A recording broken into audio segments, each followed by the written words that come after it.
പെഹൽഗാമിലെ തീവ്രവാദ ആക്രമണം 27 ടൂറിസ്റ്റുകളുടെ ജീവനാണ് അവിടെ നിന്ന് നഷ്ടപ്പെട്ടത്. അവിടെ സ്വന്തം ഭർത്താവ്, അതായത് മധുവിധു ആഘോഷിക്കാനായിട്ട് വന്ന ഭർത്താവും ഭാര്യയും, കല്യാണം കഴിഞ്ഞ് വെറും 6 ദിവസങ്ങൾ മാത്രം നീണ്ടവരുടെ ദാമ്പത്യം. ഈ പെഹൽഗാം ദുരന്തത്തിന്റെ ഓർമ്മ ചിത്രമായി മാറാൻ പോകുന്നത് ആ പടമായിരിക്കും അല്ലേ പൗർണമി? ആ താഴെ വീണ് കിടക്കുന്ന ഹസ്ബൻഡിന്റെ അടുത്ത് നിന്ന് വിറങ്ങലിച്ചിരിക്കുന്ന ആ യുവതിയുടെ ചിത്രം. ഇത്രയും സങ്കടത്തിൽ നമ്മൾ നിൽക്കുമ്പോൾ നമുക്കറിയാം, അക്കൂട്ടത്തിൽ മലയാളിയെ നമുക്ക് നഷ്ടപ്പെട്ടു. രാമചന്ദ്രൻ എന്ന് പറഞ്ഞ അദ്ദേഹത്തെ വളരെ ഔദ്യോഗിക ബഹുമതികളോടെയാണ് സംസ്ഥാന സർക്കാരും കേന്ദ്ര സർക്കാരും ഒക്കെ അടക്കം ചെയ്തത്. അദ്ദേഹത്തിൻ്റെ മകളും അദ്ദേഹത്തിൻ്റെ കൊച്ചുമക്കളും ആ ഒരു ടൂറിസ്റ്റ് പ്ലേസിൽ പെഹൽഗാമിൽ അദ്ദേഹത്തോടൊപ്പം ഉണ്ടായിരുന്നു. ആ സമയത്ത് വെടിയേറ്റാണ് അദ്ദേഹം മരിക്കുന്നത്. അവർ പറഞ്ഞ കാര്യം അറിയില്ല, അവർ ചോദിച്ച കാര്യം അറിയില്ല. മുജെ നഹി മാലൂം എന്ന് പറഞ്ഞതിന് അപ്പം തന്നെ വെടിയുതിർക്കുമായിരുന്നു ഓൺ ദ സ്പോട്ട്. അതായത് ഈ നാരോ തൊട്ടടുത്ത് തന്നെ മകളുണ്ട്. ആ ഒരു ഷോക്കിൽ നിന്ന് ആ കുട്ടി ഇതുവരെ മുക്തിയായിട്ടില്ല. എന്നിട്ടും അവിടെ നടന്ന കാര്യങ്ങൾ ആ പെൺകുട്ടി അച്ഛന് സംഭവിച്ച ആ ഒരു സിറ്റുവേഷൻസും അതോടൊപ്പം തങ്ങൾ എങ്ങനെയാണ് അവിടെ നിന്ന് രക്ഷപ്പെട്ടതെന്നൊക്കെ ഉള്ള കാര്യങ്ങൾ കൃത്യമായ ഒരു വിവരണത്തോടു കൂടി അത് മാധ്യമങ്ങൾക്ക് കൊടുക്കുന്നുണ്ടായിരുന്നു. പക്ഷെ അതിന് ഒരുപാട് എങ്ങനെയാണ് ഇവരെ സൈബർ ബുള്ളിങ് ചെയ്യാൻ നമ്മുടെ ആൾക്കാർക്ക് തോന്നുന്നത് എനിക്ക് മനസ്സിലാവാത്തത്. എങ്ങനെ തോന്നുന്നു? ശരിക്കും ഉണ്ടല്ലോ, സൈബർ ബുള്ളിങ് ചെയ്തില്ലെങ്കിലാണ് ഇവരൊക്കെ മാറിയോന്ന് ശരിക്കും ചിന്തിക്കേണ്ടത്. സൈബർ ബുള്ളിങ് ചെയ്യും.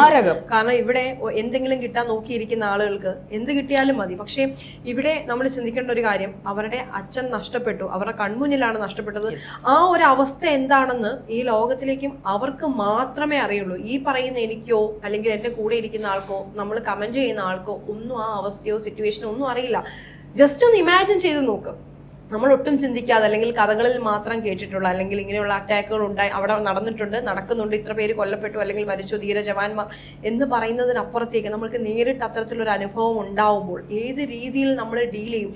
ഞാൻ അവിടെ ഉണ്ടായിരുന്നെങ്കിൽ ഞാൻ അങ്ങനെ ചെയ്തേനെ, ഞാൻ പക്ഷെ ഇങ്ങനെ ചെയ്യില്ലായിരുന്നു, ഒരിക്കലും ഞാൻ ആ രീതി തിരഞ്ഞെടുത്തേനെ എന്നൊക്കെ പറയാം എന്നുള്ളതല്ലാതെ കാര്യങ്ങളെല്ലാം കഴിയുമ്പോൾ നമുക്ക് വാദോരാതെ സംസാരിക്കാം എന്നതിനപ്പുറത്തേക്ക് ആ സമയം നമ്മൾ എങ്ങനെയായിരിക്കും പ്രതികരിക്കുക, എന്തായിരിക്കും ചെയ്യുക എന്ന് ശരിക്കും പറഞ്ഞു കഴിഞ്ഞാൽ എനിക്കോ നിങ്ങൾക്കോ പറയാൻ പറ്റില്ല. കാരണം ആ സിറ്റുവേഷനിലൂടെ കടന്നു പോയത് ആരാണോ അവർക്ക് മാത്രമേ പറ്റുള്ളൂ. 2 കുഞ്ഞുങ്ങൾ, അവരൊരു അമ്മയാണ് മരിച്ചു കിടക്കുന്നത്, അല്ലെങ്കിൽ തൻ്റെ കൺമുന്നിൽ വെടിയേറ്റ് മരിച്ചത് സ്വന്തം അച്ഛനാണ്. ആരെ കളയും, ആരെ ഇട്ടിട്ട് പോകും? അച്ഛൻ മരിച്ചു, അച്ഛൻ്റെ യാഥാർത്ഥ്യത്തിലേക്ക് തിരിച്ചു വരില്ല എന്നുള്ള ആ ഒരു തിരിച്ചറിവ് ഒരുപക്ഷെ നമ്മളിൽ ആരെങ്കിലും അവിടെ ഉണ്ടായിരുന്നുവെങ്കിൽ നമുക്ക് ആർക്കും അത് ഒരുപക്ഷെ തോന്നിയെന്ന് വരില്ല. പക്ഷെ അവര് ആ സമയത്ത് ഒരു അമ്മയായി 2 കുഞ്ഞുങ്ങളുടെ ജീവൻ അവർ രക്ഷിച്ചു. അതിനെ ആരും പ്രശംസിക്കുന്നില്ല. പക്ഷെ അച്ഛൻ മരിച്ചു കിടന്നപ്പോൾ ഒരുങ്ങിക്കെട്ടി മീഡിയയുടെ മുന്നിൽ വന്നു നിന്ന മകളെ പറ്റി പറയാൻ ഇവിടെ എല്ലാവർക്കും സമയമുണ്ട്, കുറ്റപ്പെടുത്താൻ ഇഷ്ടംപോലെ കാര്യങ്ങളുണ്ട്. പക്ഷെ എന്തിനാണ് അവരുടെ വിഷമം മീഡിയയ്ക്ക് മുന്നിൽ കാണിക്കുന്നതെന്ന് എത്ര ആലോചിച്ചിട്ടും എനിക്ക് മനസ്സിലാവുന്നില്ല. അതിനകത്ത് ചിലരെ കമന്റ് ചോദിച്ചിട്ടുണ്ട്, ഇവൾ ഒരുങ്ങി കെട്ടി വന്ന് നിൽക്കുന്ന കണ്ടാൽ ഇവളുടെ അച്ഛൻ മരിച്ചാണെന്ന് തോന്നില്ല. ഈ അച്ഛൻ മരിക്കുന്നു, അല്ലെങ്കിൽ അമ്മ മരിക്കുന്നു, അല്ലെങ്കിൽ ഹസ്ബൻഡ് മരിക്കുന്നു, മക്കൾ മരിക്കുമ്പോൾ ഒരു നമ്മുടെ മലയാളികൾക്ക് ചിന്താഗതി, ഒരു സോ കോൾഡ് കരഞ്ഞ് കണ്ണീര് പറ്റിയ കണ്ണുകൾ, മുടികൾ അഴിഞ്ഞുലഞ്ഞിരിക്കുന്നു, പിന്നെ എന്താ പറയുക വളരെ ഡാർക്കായിട്ടുള്ള അല്ലെങ്കിൽ വളരെ ഡള്ളായിട്ടുള്ള ഡ്രസ്സ്, നമ്മൾ വീണ് കിടക്കുന്നു, പിന്നെ കരഞ്ഞുകൊണ്ടിരിക്കും. ഇതൊക്കെ നമ്മുടെ ഒരു കോൺസെപ്റ്റാണ്. നമ്മൾ ഇങ്ങനെ വരണം, മരണത്തിന് നമ്മൾ ഇങ്ങനെ വരണം, എന്നാൽ മാത്രമേ നമ്മുടെ മലയാളികളായിട്ട് അക്സെപ്റ്റ് ചെയ്യാൻ പറ്റും. അതായത് മരിച്ചു കിടക്കുന്ന ശവം കണ്ടാൽ പോരാ, മകരം ചുറ്റിനും നിൽക്കുന്ന ആൾക്കാരൊന്ന് ആർത്തലച്ച് കരയണം. പലരും വരുന്നത് തന്നെ എത്ര പേര് കരഞ്ഞു, എത്ര നേരം കരഞ്ഞു, എത്ര നേരം ഡെഡ് ബോഡിക്ക് അടുത്തിരുന്നു, ഇതൊക്കെ കാണാനും അത് എണ്ണി തിട്ടപ്പെടുത്താനും ഡ്യൂറേഷൻ നോക്കാനും ഒക്കെയാണ്. ഓക്കെ, അതൊക്കെ നമ്മുടെ കുടുംബത്തിൽ നടക്കുന്ന കാര്യങ്ങൾ അല്ലെങ്കിൽ നമ്മുടെ നോർമൽ നടക്കുന്ന തരത്തിൽ ഓക്കെ, ഇതൊക്കെ നമ്മൾ അംഗീകരിക്കാം. പക്ഷെ നമ്മുടെ നാട്ടിലൊരു തീവ്രവാദ ആക്രമണത്തിൽ നമ്മുടെ മലയാളിയായ ഒരു വ്യക്തി കൊല്ലപ്പെടുന്നു. ആ കൊല്ലപ്പെടുക എന്ന് പറയുമ്പോൾ നിസ്സാരമല്ല. ടൂറിസ്റ്റ് പ്ലേസ്, ആരും ഒരിക്കലും പ്രതീക്ഷിച്ചില്ല. പഹൽഗാം എന്ന് പറഞ്ഞ സ്വർഗത്തിന്റെ താഴ്വാരം എന്നറിയപ്പെടുന്ന മഞ്ഞുമലകളുള്ള ആ ഒരു നാട്ടില്, അവിടെ ഏറ്റവും ഫേമസ് ആയിട്ടുള്ള ഒരു ടൂറിസ്റ്റ് സ്പോട്ടാണ് ഈ പഹൽഗാം എന്ന് പറയുന്നത്. അവിടെ ഇവര് എൻജോയ് ചെയ്തുകൊണ്ടിരിക്കുന്ന സമയത്താണ് കുറെ ആൾക്കാർ വെടിപൊട്ടുന്ന സൗണ്ട് കേട്ടപ്പോൾ ഒരുത്തം വന്നിട്ട് എല്ലാവരും കമന്ന് കിടക്കാനായിട്ട് അവരോട് ആവശ്യപ്പെട്ടെന്നാണ് ആ കുട്ടി പറഞ്ഞത്, ഈ രാമചന്ദ്രന്റെ മകള് പറയുന്നത്.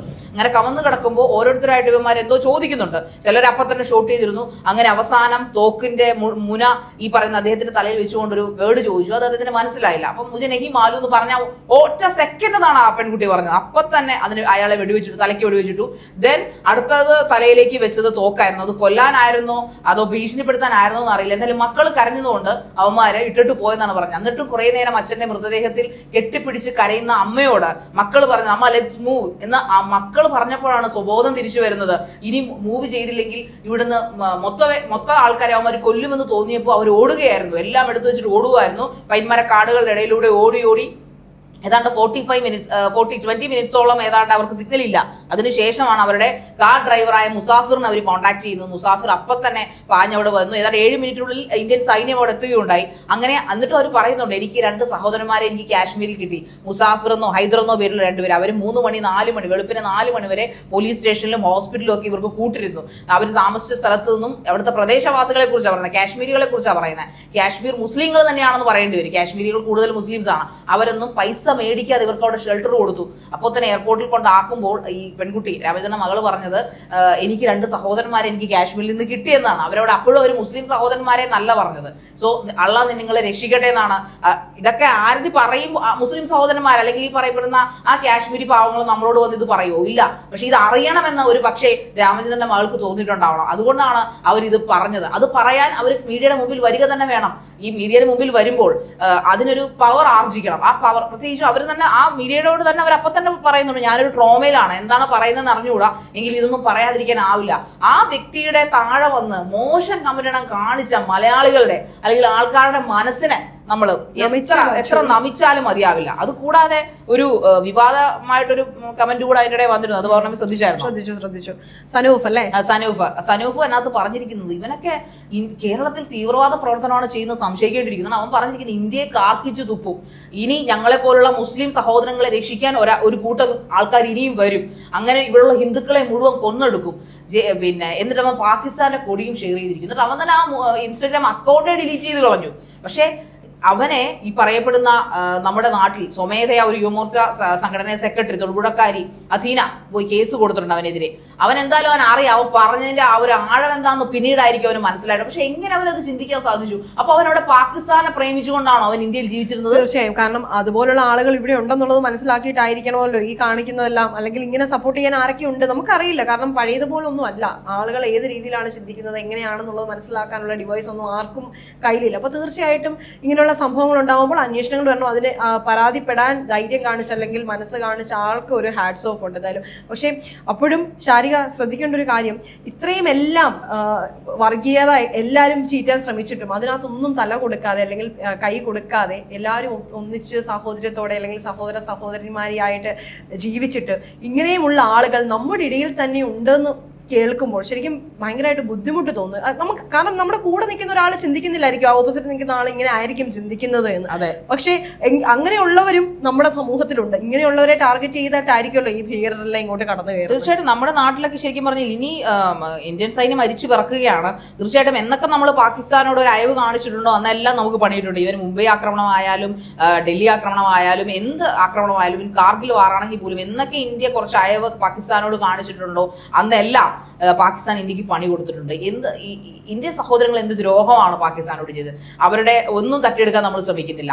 അവർ ഇന്നും സഹോദരങ്ങളായിട്ടാണ്. നമ്മുടെ കയ്യിൽ നിന്ന് വിട്ടുപോയതോർത്ത് നമുക്ക് എന്നും ദണ്ണമുണ്ട്. കാരണം ഒരുപക്ഷെ നമ്മുടെ പാർട്ടായിരുന്നു പാകിസ്ഥാനെങ്കിൽ ഒരു മനോഹരമായ ഭൂമിയായി മാറുമായിരുന്നു. നമ്മുടെ പല സിന്ധു നദീതട മോഹൻജദാരോ ഹാരപ്പൻ സംസ്കാരങ്ങളെല്ലാം അവിടേക്ക് പോയി നമ്മളെ ഭിന്നരാക്കി കഴിഞ്ഞപ്പോഴേക്കും. പക്ഷെ അവരുടെ രാജ്യമായി മുന്നോട്ട് പോകുന്നു, നമ്മൾ നമ്മുടെ രാജ്യമായിട്ട് പോകുന്നു. ഇന്ത്യൻ സൈനികർ എവിടെയെങ്കിലും കേട്ടിട്ടുണ്ടോ പുറം ഇന്ത്യൻ സൈനികർ ഇന്ന അതിർത്തി ലംഘിച്ച് നുഴഞ്ഞു കയറുന്ന എന്തെങ്കിലും ഒരു വാർത്ത നമ്മുടെ ചെറുതിലോ നമ്മൾ പഠിച്ചപ്പോഴോ അല്ലെങ്കിൽ ഇപ്പോഴോ പോലും ഇന്ത്യൻ സൈനികർ ഒരു രാജ്യത്തിന്റെ അതിർത്തിയും നുഴഞ്ഞു കയറിയിട്ടില്ല എന്ന് നമുക്ക് സ്വാഭിമാനം പറയേണ്ടി വരും. കാരണം നമ്മളെ തോണ്ടാൻ വരുമ്പോഴല്ലാതെ ഒരിക്കലും ഇന്ത്യൻ സൈന്യം ഒരിടത്തോട്ടും നിങ്ങളുടെ അതിർത്തി ലംഘിച്ച്, ഇവർ ചൈന അതിർത്തിയിലായാലും അഫ്ഗാൻ അതിർത്തിയിലായാലും പാകിസ്ഥാൻ അതിർത്തിയിലായാലും ഇന്ത്യൻ സൈനികർ ഒരിക്കലും ഒരിടത്തോട്ടും നുഴഞ്ഞു കയറിയിട്ടില്ല. ട്രൂ ഭാരത് ആയിട്ടുള്ള അല്ലെങ്കിൽ ട്രൂ ഹിന്ദുസ്ഥാനികളായിട്ടുള്ള ആൾക്കാരാണ് എല്ലാവരും, സൈനികരായാലും സാധാരണ ജനങ്ങളായാലും. സോ മിലിറ്റൻസിനെ ഈ പറയപ്പെടുന്ന പോലെ സാധാരണ ആൾക്കാരെ ഇങ്ങനെ പ്രത്യേകിച്ചും ടൂറിസ്റ്റുകളെ ആക്രമിക്കുന്ന വളരെ അപൂർവമാണ്. എനിക്കൊന്നും നമ്മുടെ കേട്ടറിവിൽ പോലും ഇല്ല ഇങ്ങനെ ടൂറിസ്റ്റുകളെ 27 പേരുടെ ജീവനാണ് അവന്മാർ എടുത്തുകൊണ്ട് പോയത്. സോ എന്താണ് ഈ സമയത്ത് ഇങ്ങനെയുള്ള വർത്തമാനങ്ങൾ നമ്മുടെ നാട്ടിലേക്ക്? അതായത് അവരുദ്ദേശിച്ചത് മതസ്പർദ്ധ ഉണ്ടാക്കാം, പക്ഷെ അതിവിടെ വിലപ്പോയില്ല. ഓൺ ദ സ്പോട്ടിൽ എല്ലാവരും ഒരുമിച്ചു, പ്രത്യേകിച്ചും കേരളവും ഈ പറയപ്പെടുന്ന കേന്ദ്രവും എല്ലാവരും അവിടുത്തെ എല്ലാ കാസ്റ്റിലെയും എല്ലാ പാർട്ടികളിലെയും മന്ത്രിമാരവിടെ ഒരുമിച്ചു എന്നുള്ളതാണ് ഇവന്മാരെ തുരത്താൻ. അതാണ് ഇന്ത്യ എന്ന് പറയുന്നത്. ഇന്ത്യയുടെ ഒരു നാനാത്വത്തിൽ ഏകത്വം അഖണ്ഡത എന്ന് പറയുന്നത് അങ്ങനെ. അതാണ് നമ്മുടെ ഇന്ത്യൻസ്, നമ്മുടെ പേട്രിയോട്ടിസം അതാണ്. സോ അത് മനസ്സിലാക്കുന്ന ഓരോ ഭാരതീയനും അറിയാം അതിന്റെ വാല്യൂ എന്താണെന്ന്. അത് മനസ്സിലാക്കാത്തവരെ കയ്യോടെ നമ്മളെ പൊക്കി നാട് കടത്തുക തന്നെ വേണം. ഈ സനൂഫിനെയൊക്കെ ചെയ്യേണ്ടത് അതാണ്. ഇവനെയൊക്കെ കണ്ടുപിടിച്ച് ഇവനെ ഈ രാജ്യത്ത് തന്നെ നാട് കടത്തി വിടണം. ഇവനെ പാകിസ്ഥാനിലേക്ക് കടത്തി വിട്ടോ, അവൻ അവിടെ പോയി ജീവിച്ചോട്ടെ. ഇവനെ ആര് നിർബന്ധിച്ചു ഇന്ത്യയിൽ ജീവിക്കാൻ? ഇങ്ങനെയുള്ള തോന്നിവാസങ്ങളൊക്കെ എഴുതി വിട്ടിട്ട് ഇന്ത്യയെ കാർക്കിച്ച് തുപ്പും. നമ്മുടെ ഭാരതാംബയാണ് അവൻ പറഞ്ഞത് കാർക്കിച്ച് തുപ്പുമെന്ന്.